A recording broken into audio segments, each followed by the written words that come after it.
Täna valime taas 6 autot ja kas meil üldse on 6 auto rubriigis mõni hübriidmasin olnud? Mulle praegu nagu ei viska ette, aga äkki tuleb teil meelde? Meil on kindlasti olnud autosid, mille valikus on hübriid olemas. Kas või seesama Toyota CHR, millest me mõni kuu tagasi rääkisime, seal on hübriid täitsa olemas. Aga seekord me räägime autost, kus seda niinimetatud tavamudelit ei olegi olemas. Meil on 2 hübriidi ja 1 elektriauto. On tõsi küll, hübriid on üks esimese auga kohal, aga selles mõttes väga unikaalne kombinatsioon praeguses automaailmas üldse.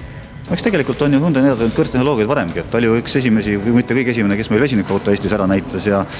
hübriid on ju tegelikult ka linnamaasturite kategoorias neil olemas, aga selge see, et elektriauto on selline asi, mis praegu on neid laineid lööb ja see on hetkel Eestis muidugi varjusurmust tänu sellele, et toetused said ühel hetkel otsa, aga selles mõttes ma arvan, et Korea autotööstus on just meil natuke kauge ja võib-olla ei tea, mis nad igapäevaselt korda saadavad, aga kahtlemata see tehnika neil on kõigil töös ja ma väga imestunud, kui ühel hetkel tõesti Ioniq välja toodi. Väike üllatus oli tõesti see, et tõesti meil ei ole siin ei tavalist bensiini ega tavalist diislit, et siin on selline teistmoodi komplekt kokku pandud. Mis te sellest autost arvate? Näeb ta ju visuaalselt päris atraktiivne välja? Minu jättes nagu see elektriversioon nagu väga hea mulje, sellepärast, et kõigepealt ta sõidab nagu selline hea, nauditav auto, et ei ole nagu selline mõttetu vedelmees, et sa saad rääkida nagu täiesti toimivast vedustusest, rooli tagasisidest, millest iganes. Ta on väga kvaliteetselt seest nagu kokku pandud, ta on maitseka kujundusega seest, ta on päris ruumikas, vedrustus on vaikne ja lisaks sellele on sul täna juba kätte saada mingi selline arvestatav kilometraaž, jämedalt 200 kilomeetrit, mis on nagu selline suurus, millest näiteks liipimehed võib-olla näevad selliste ilmadega ainult nagu und, et reaalselt on see Teslaga võrreldav sõidukogemus, mis on kolinud 2-3 korda odavasse hinnakassi allapoole. Üks muidugi probleem, mis temaga on see, et kui me juba Leafi mainisime, siis täna on ju see seis, et eratarbija ega eriti palju elektriautot osta ei saa, sest üle 30,000 hinnalipik sellist klassi autodel on ikkagi häbematult palju ja kui KredExi headel päevadel anti sellest pool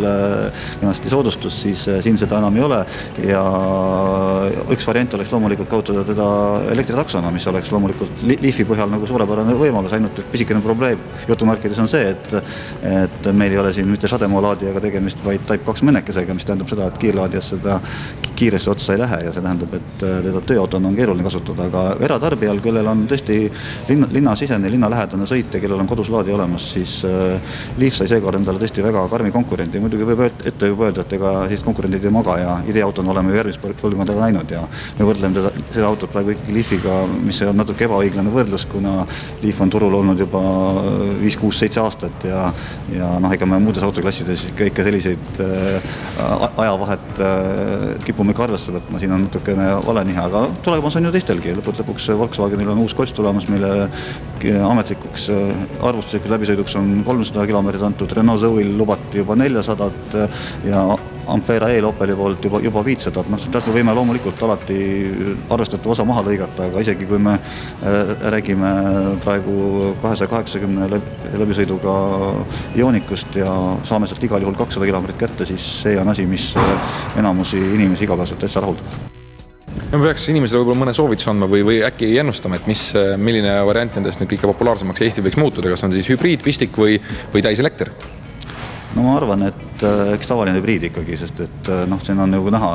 Toyota puhul väga edukad praegu nii Aurise kui ka muude mudelite pealt ja Priuse koha pealt, et hübriidid on Eesti turule täitsa arvestatavalt tulnud, kui müügisstatistikat vaadata, siis hübriidid olidki see, kes protsentuaalselt kõige rohkem oma osakaalu kasvatas, see osakaal ei ole väga suur, aga kahtlemata jätkab tõusu. Pistik hübriid on loomulikult väga tore, saad sõita